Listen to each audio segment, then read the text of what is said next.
Being a Pakistani दिल चाहता है इन तमाम बातों पे यकीन करने का और ख्वाहिश भी यही है कि ऐसा ही हो, लेकिन कहीं ना कहीं दिमाग जो है वो काफ़ी बातों से डिसएग्री कर जाता है।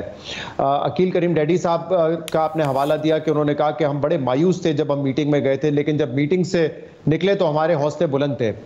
2019 के ज़रा आप शॉर्ट्स निकाल के देख लीजिए तमाम बिजनेसमैन के, उस वक्त भी ये कह रहे थे कि बड़े हम नाउमीद थे, खासतौर पर पीटीआई की हुकूमत वादे करती थी, डिलीवर नहीं होता था, लेकिन जैसे ही हम जनरल बाजवा से मिलके निकले हैं तो हमारे हौसले बड़े बुलंद है और अब लगता है कि कुछ फैसला कुन होने वाला है इस मुल्क में।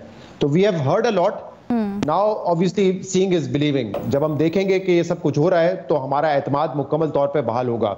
ये बड़ी अच्छी बात है कि इस मुल्क में जो कारोबारी तबका है उसका कॉन्फिडेंस बहाल होना चाहिए ताकि इन्वेस्टमेंट करें इस मुल्क में, बजाय इसके कि वो अपना पैसा बाहर लेके जाएं। मुझे इसमें कोई शक नहीं है कि जनरल बाजवा साहब की उस वक्त नीयत होगी बड़ी अच्छी कि हमने डिलीवर करना है, हमने पाकिस्तान को बेहतर बनाना है। मुझे इस बात में भी कोई शक नहीं है कि जनरल आसिम मुनीर की भी बड़ी अच्छी नीयत है कि हम पाकिस्तान में डॉलर्स लेकर आएं ताकि सबसे पहले डॉलर का बहरान खत्म हो, हम स्मगलिंग को रोकें, हम पाकिस्तान में सरमायाकारी लेकर आएं, जिसके लिए वो अपनी कोशिशें भी कर रहे हैं। मुझे कोई शक नहीं है कि उनकी नीयत जो है वो गलत है। आई एम श्योर कि वो जो करना चाह रहे हैं अपने तौर पे वो एक मुस्बत कदम उठाना चाह रहे हैं। लेकिन देखिए, जब हम दूसरे मुल्कों को देखते हैं, जब दूसरे मॉडल्स हम फॉलो करते हैं तो वहां पे आपको नजर आता है कि इदारे होते हैं जो डिलीवर करके देते हैं। एक बात तो ये तय है कि जब बार बार आर्मी चीफ मुलाकात करते हैं बिजनेस कम्युनिटी से, या जिस तरीके का क्रैकडाउन हमें करेंसी पे कल देखा है और शुगर के लिए हो रहा है, ये जरूरी होना। मैं 2 दिन में हमने इसके रिजल्ट्स भी देखे हैं। जो आपको बुनियादी सवाल है क्या इससे फर्क पड़ेगा, हाँ शॉर्ट टर्म में जरूर फर्क पड़ेगा, लेकिन मीडियम टू लॉन्ग टर्म में क्या ये सस्टेनेबल है, ये सबसे बड़ा सवाल है मेरे लिए। क्योंकि जब हम कहते हैं कि इन्वेस्टमेंट मुल्क में आए और उसके लिए SIFC हमने बनाया, तो हम एक बात तो एक्सेप्ट कर रहे हैं कि हमारी हुकूमतें, चाहे वो सूबाई हो या वफाक हो, मैं पार्टी की बात नहीं कर रहा, मैं हुकूमतों की बात कर रहा हूं, वो नाकाम हो चुकी हैं।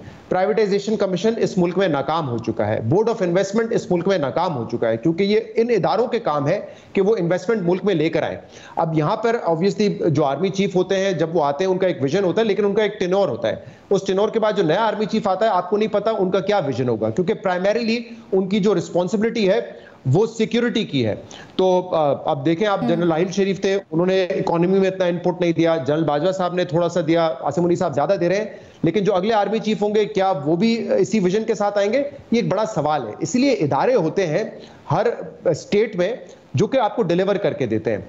जहां तक ये स्मगलिंग की बात है, बड़ी अच्छी बात है, रोकना चाहिए। अगर क्रैकडाउन करेंसी एक्सचेंज पे हो रहा है, होना चाहिए, क्योंकि ये बात दुरुस्त है कि हमारे यहाँ होर्डिंग होती है, हमारे यहाँ चीनी स्मगल हो जाती है, हमारे यहाँ तेल जो है ईरान से आता है जो कि आधी से भी कम प्राइस पे वहां पे बिक रहा होता है और यहाँ के लोग उस पर मुनाफा कमाते हैं। तो अगर ये हालात हैं तो फिर आपको ये भी देखना पड़ेगा कि अंदर कौन कौन लोग इस काम में मुलविस रहे। You have to name them, you have to punish them, ताकि एक तसलसल बरकरार रहे।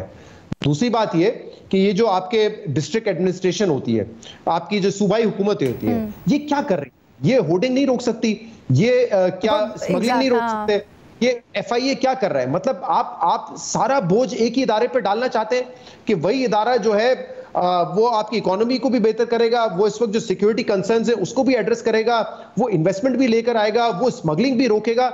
मतलब मुल्क ऐसे नहीं चल सकता है। इसीलिए मैं ये कह रहा हूं कि सुनने में बहुत अच्छा लगता है और आई होप कि हम इसमें कामयाब भी हों, लेकिन मुझे मीडियम टू लॉन्ग टर्म में ये सस्टेनेबल मॉडल नजर नहीं आ रहा। हमें इन इदारों को मजबूत करना पड़ेगा और उसके लिए सबसे जरूरी है इन इदारों की अकाउंटेबिलिटी की जाए। अब बिजली चोरी में भी आप कहेंगे, या टिड्डी दल का मसला होता है उसमें भी आप फौज को बुला लेते हैं। मतलब ये इदारे क्या कर रहे हैं? इसका मतलब तो हम ये तस्लीम कर रहे हैं, और बात दुरुस्त भी है कि हमारे इदारे खोखले हो चुके हैं मुकम्मल तौर पे, लेकिन हर इदारे की अकाउंटेबिलिटी जरूरी है। जो इदारा इस वक्त इन्वेस्टमेंट लाने का दावा कर रहा है वो अपने सर पे बोझ दे रहा है, उनको अपने अंदर भी अकाउंटेबिलिटी की जरूरत है कि कहां कहां गलतियां हुई हैं उसको दुरुस्त करना है। उसके बगैर मुझे नहीं लगता कि कुछ हो सकता है।